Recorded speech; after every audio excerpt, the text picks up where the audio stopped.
হরে কৃষ্ণ। শ্রীকৃষ্ণ চৈতন্য প্রভু নিত্যানন্দ শ্রী অদ্বৈত গদাধর শ্রীবাসাদি গৌর ভক্তবৃন্দ।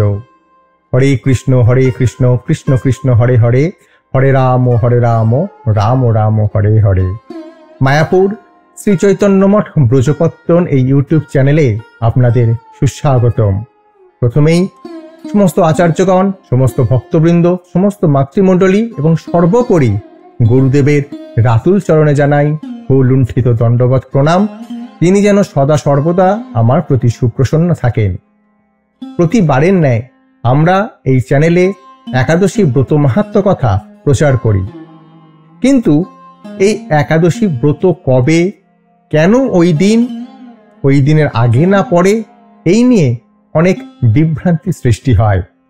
তাই আজকে চেষ্টা করব দিনক্ষণ এবং একাদশী করলে কি হয়, কোথায় এটা লেখা আছে এবং এর ফল কি, কারা এই একাদশী ব্রত করতে পারে এবং এই একাদশী, সামনে যে একাদশী আসছে সেই একাদশীটা কি, তার বৃত্তান্ত, তার পালন কবে, এই নিয়ে থাকছে আজকের অনুষ্ঠান।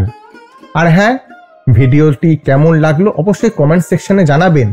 আর এই ধরনের ব্রত কথা বা ভবিষ্যতের বা আমাদের পুরাণের কোনো জিনিস মনে কোনো প্রশ্ন থাকলে অবশ্যই আমাদের কমেন্ট সেকশনে জানাবেন, যাতে আমরা চেষ্টা করতে পারি আপনাদের প্রশ্নের উত্তরের সম্মুখীন হতে এবং সঠিকভাবে সেই প্রশ্ন নিরসন করতে। তো আজ প্রথমে যেটা দিয়ে আমরা শুরু করব সেটি হলো একাদশী করলে কি হয়। এই যে সমস্ত আমরা তথ্যগুলো নিয়ে আসছি সেগুলো অনেকগুলি পুরাণ থেকে সংকলিত, যেমন হরিভক্তি বিলাস, মার্কণ্ড পুরাণ, বৃহৎ নারদীয় পুরাণ এবং গরুড় পুরাণ, এই সমস্ত জিনিস থেকে এগুলি সংকলিত করা। তো আজকে প্রথমেই থাকছে যে একাদশী করলে কি হয়। স্ফুরন্তি প্রসিদ্ধ থাকিয়া দ্বাদশীতে বিষ্ণু পূজা করিলে নিখিল পাতক বিনষ্ট হয় এবং হরিতে ভক্তির উদ্রেক হইয়া থাকে। বৃহৎ নারদীয় পুরাণে একাদশী মাহাত্ম্যের আরম্ভে লিখিত আছে যে একাদশীতে উপবাস করিলে মহাপাপী বা সর্বপাপে পাতকী ব্যক্তিও পরম পদ লাভ করে। বায়ু পুরাণে লিখিত আছে যে ভক্তিমান হইয়া একাদশী ব্রত সাধন করিলে নিখিল পাতক হইতে পরিত্রাণ পাইয়া হরির নিকটনে গমন করে। বিষ্ণু ধর্মোত্তরে লিখিত আছে শ্রদ্ধাবান হইয়া একাদশীর উপবাস করিলে তৎক্ষণাৎ কঞ্চক মুক্ত ভুজের ন্যায় নিখিল পাতক হইতে পরিত্রাণ প্রাপ্ত হয় এবং রোগ বা নিরয় যন্ত্রণা ভোগ করিতে হয় না, এবং সেই সকল ব্যক্তি নমস্কারের পাত্র, পূজনীয় ও হরির পরম প্রিয় হইয়া থাকে। গরুড় পুরাণে লিখিত আছে যে ভক্তিমান হইয়া একাদশী ব্রত সাধন করিলে হরিধামে গতি হয় এবং হরির সারূপ্য লাভ করিতে পারে। অগ্নিপুরাণে লিখিত আছে যে নিরন্তর একাদশী দিনে অনাহারে থাকিলে দেবপ্রবর হরি কর্তৃক অধিষ্ঠান স্থানে গমন করে। শিব পুরাণে লিখিত আছে যে ভক্তিমান হইয়া একাদশীর দিনে উপবাসী হইলে হরি সারূপ্য লাভ করত হরি শালক্য প্রাপ্ত হয়। পরবর্তী কোনো ভিডিওতে এই শালক্য নিয়ে আমরা দীর্ঘ বিস্তারিতভাবে আলোচনা করব। তো হরি এই শালক্য তো আমরা প্রাপ্ত, এটা জানলাম। তো শাস্ত্রপর ভাবে একাদশী মাহাত্ম্যের স্ফূর্তি প্রাপ্ত হইতেছে বটে, কিন্তু হরির করুণা ভিন্ন কোনো ব্যক্তি এই সংসারে তাহা সংগ্রহ করিতে সামর্থ্য হয় কি এবং কোন একাদশী আমরা করব না। দশমী বিদ্যা একাদশীতে কদাচ উপবাসী থাকিবে না। আমি যে সমস্ত কথাগুলো এখানে বলছি উপরে এইখানে আপনারা দেখতে পাবেন, আমি এখানে স্ক্রিনশট দিয়ে রাখবো এবং শাস্ত্রের কোন অংশ থেকে এইগুলো বলছি সেগুলি আমি এখানে দেব, আপনারা দেখতে পাবেন। তো দশমী বিদ্যা একাদশীতে কদাচ উপবাস থাকিবে না, তদ্দিনে উপবাসী করিলে শত বর্ষাদি পুণ্যের ফল হ্রাস পাইয়া থাকে। আরো লিখিত আছে আমি নারদ সত্য সত্যই তোমাদিগকে নিকট বলিতেছি যে দশমী বিদ্যা একাদশীতে উপবাস করিলে নিত্য পরমায়ুর ক্ষয় হয় এবং সন্ততি বিনাশ পাইয়া থাকে। এ বাক্য অন্যথা হইবার নহে। আরো লিখিত আছে, মুহূর্ত প্রমিত দশমী মন্বিতা হলেও একাদশীতে মহাপ্রসাদ বা ব্রহ্মপ্রসাদের উপবাস করিলে সুখ এবং ধর্ম বিনাশ পায়। বশিষ্ঠদেব বলিয়াছেন, সুখী ব্যক্তিও দশমী সমন্বিতা একাদশী উপবাস করিলে তার লাভ হয় না এবং উপবাস করিবেন না। সুতরাং আমরা পঞ্জিকাতে যে সময়টা নির্ধারণ করি বা বলে দিই সেই সময় অনুসারেই একাদশী ব্রত পালন করতে হয়। অনেকেই বলেন যে দশমী শেষ একাদশী ব্রত করা যায়, কিন্তু আজকে আপনারা জানলেন যে দশমী বিদ্যা হলেও সেটি একাদশীতে সম্পূর্ণ হয় না। ব্রহ্ম পুরাণেও বা ব্রহ্মখণ্ডেও লিখিত আছে যে দশমীর শেষ সমন্বিত একাদশীতে উপবাস করিলেই ইহ বা পরে উভয়ই সুখ লাভ হইতে বঞ্চিত হইতে হয়। ধৃতরাষ্ট্র মৈত্র সকাপে স্বীয় পুত্রের মৃত্যু বিষয়ে প্রশ্ন করলে মৈত্রেয় বলেছিলেন যে, হে নৃপতে, তুমি পূর্বে সহধর্মিণীর সহিত দশমী শেষ সমন্বিতা একাদশীতে উপবাস করেছিলে। এই হেতুই তোমার এবং তোমার স্ত্রীর পুত্র বিয়োগ ঘটিয়াছে। এর পরের যে বিষয়টা হলো সেটা হলো, অনেকেই বলেন যে শুক্লপক্ষের একাদশী করতে পারো, কৃষ্ণপক্ষের একাদশী করতে পারো না। তো আজকে প্রমাণ দিচ্ছি যে শুক্ল এবং কৃষ্ণ একাদশীতে যদি আমরা প্রভেদ বিচার করি তাহলে ব্রহ্মঘাতী, সুরাপায়ী, কৃতন্ত্র ও গরুদারগামী আমাদের হতে হয়। এই সমস্ত পাপ আমাদের গ্রাস করে। এই সমস্ত জিনিস যদি আমরা ভেদ করি বা বিচার করি তাহলে গরুড় পুরাণে লিখিত আছে কি, যে শুক্ল এবং কৃষ্ণ এই উভয়ের যদি প্রভেদ করি, প্রথমত তো করতে নেই, যদি আমরা করি সেই ভেদ জ্ঞান করিলে পিতৃঘাতী বলিয়া কীর্তিতি হইয়া থাকে। এবার আসি, কারা একাদশী করতে পারেন। স্কন্দ পুরাণে আছে যে ব্যক্তি বিষ্ণু মন্ত্রে দীক্ষিত ও বিষ্ণু সেবা পরায়ণ হইয়া থাকেন তাহাকেই বৈষ্ণব বলা যায় এবং তিনি একাদশী ব্রতের উপযুক্ত।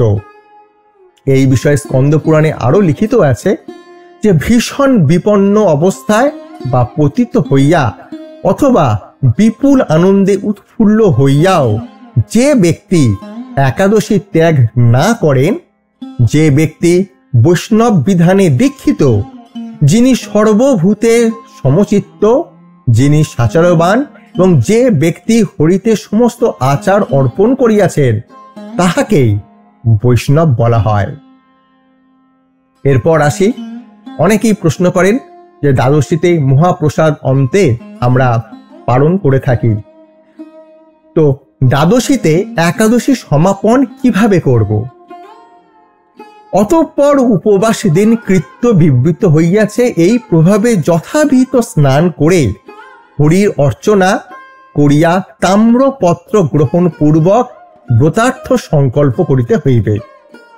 এই বিষয়ে দেবলের উক্তি আছে যে সুধী ব্যক্তি জল পূরিত তাম্রপাত্র লইয়া উত্তরান্তে মানে উত্তর দিকে উপবেশন করে সংকল্প করবে, কিংবা তাম্রপাত্র যদি না থাকে তাম্রপাত্রের অভাবে কেবলমাত্র সংকল্প করিলেও হয়। উক্ত সংকল্প মন্ত্র কিরকম? হে পুণ্ডরিকাক্ষ, হে অচ্যুত, আমি একাদশী উপবাস পূর্বক পরদিন আহার করিব। আমি আপনি মোদীয় স্মরণ স্থান হউন। এই মন্ত্র পাঠ করত হরির পদদ্বয়ে কুসুমাঞ্জলি দিয়া তৎপর মন্ত্রপুত বাড়ি পান করিবে, বা আমরা চরণামৃত পান করতে পারি বা মহাপ্রসাদ গ্রহণ করতে পারি। এই বিষয়ে মার্কণ্ডেয়ের উক্তি কিরকম?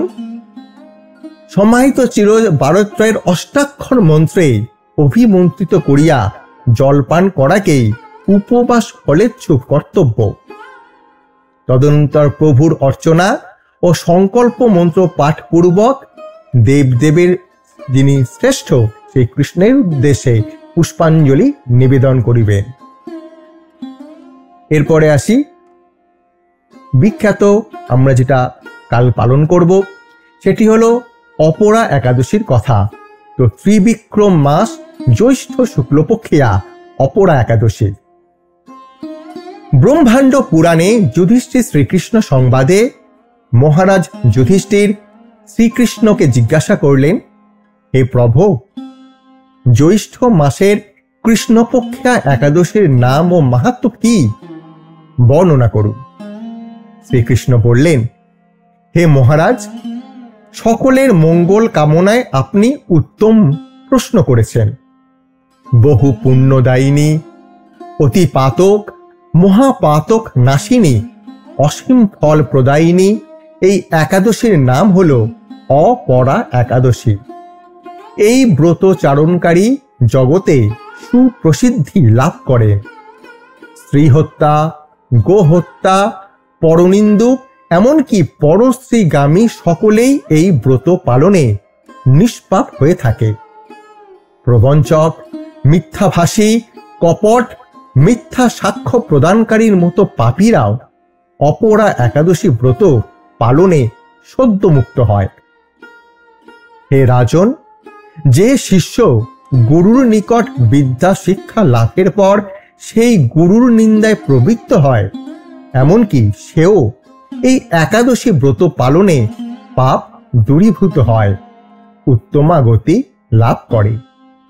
মকর রাশিতে সূর্য অবস্থানকালে মাঘ মাসে প্রয়াগে স্নান করে যে পুণ্য অর্জিত হয়, গয়ায় শ্রী বিষ্ণু পাদপদ্মে পিণ্ড দানের যে পুণ্য অর্জিত হয়, সিংহ রাশিতে বৃহস্পতির অবস্থানে গৌতমী গোদাবরীর নদীতে স্নান করে যে ফল পাওয়া যায়, কুম্ভে কেদারনাথ দর্শনে, বদরিকাশ্রমে শ্রী বদ্রীনাথ দর্শনে ও তীর্থযাত্রায় যে ফল লাভ হয়, সূর্যগ্রহণে কুরুক্ষেত্রে স্নান ও তথায় বস্ত্র, হাতি, ঘোড়া, ধন, ভূমি প্রভৃতি দানে যে সকল শুভ ফল পাওয়া যায়, তৎসমুদয় এই জ্যৈষ্ঠ মাসে কৃষ্ণপক্ষিয়া অপরা একাদশী ব্রত পালনে অনায়াসেই সেই ফল পাওয়া যায়। ওই দিন ত্রিবিক্রম ভগবান শ্রী বিষ্ণুর অর্চন করতে হয়। ওই ব্রত দিনে শ্রী বিষ্ণু পূজার ফলে বিষ্ণুলোক গতি হয়। এই ব্রত পাপরূপ বৃক্ষ ছেদনের একমাত্র সুতীক্ষ্ণ অস্ত্র, পাপরূপ মহা অন্ধকার রাশি নাশের একমাত্র মহা জ্যোতির্ময় সূর্য, পাপরূপ মায়া মৃগীর নিকট মহাকাল সিংহ। ভগবান শ্রীকৃষ্ণ যুধিষ্ঠিরকে বললেন, সর্বলোকের হিতার্থে আপনার নিকট অপরা একাদশীর অপূর্ব মহিমা কথা বর্ণন করলাম, যা আচরণে সর্বপাপ মুক্ত ও বিষ্ণুলোক প্রাপ্তি হয়। তো এই ছিল একাদশীর ব্রত মাহাত্ম্য। পালন কবে? 4 জুন মঙ্গলবার ভারতীয় সময় উদয় 4:56 হইতে 9:22 মধ্যে শুভ অপরা একাদশীর পালন। তো আজকের এই ভিডিওটা কেমন লাগলো?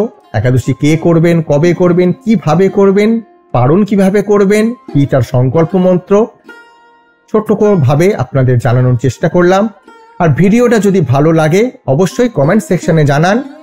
আর হ্যাঁ, আমি শচীনন্দন কথা দিচ্ছি পরের দিন এইরকমই আরেকটি ভিডিও নিয়ে আমি আপনাদের সামনে আবার উপস্থিত হব। ততদিন সুস্থ থাকুন, ভালো থাকুন, আর কৃপা করবেন আমাদের যেন হরিভক্তি হয়, বিষ্ণু পাদপদ্মে মতি থাকে, গুরু ভক্তি অটট থাকে। জয় অনন্ত কোটি বৈষ্ণব বৃন্দের জয়, জয় আপন মঠরাজ মায়াপুর শ্রী চৈতন্য মঠের জয় এবং তৎ শাখাসমূহ সমস্ত গৌরীয় মঠের জয়। হরে কৃষ্ণ।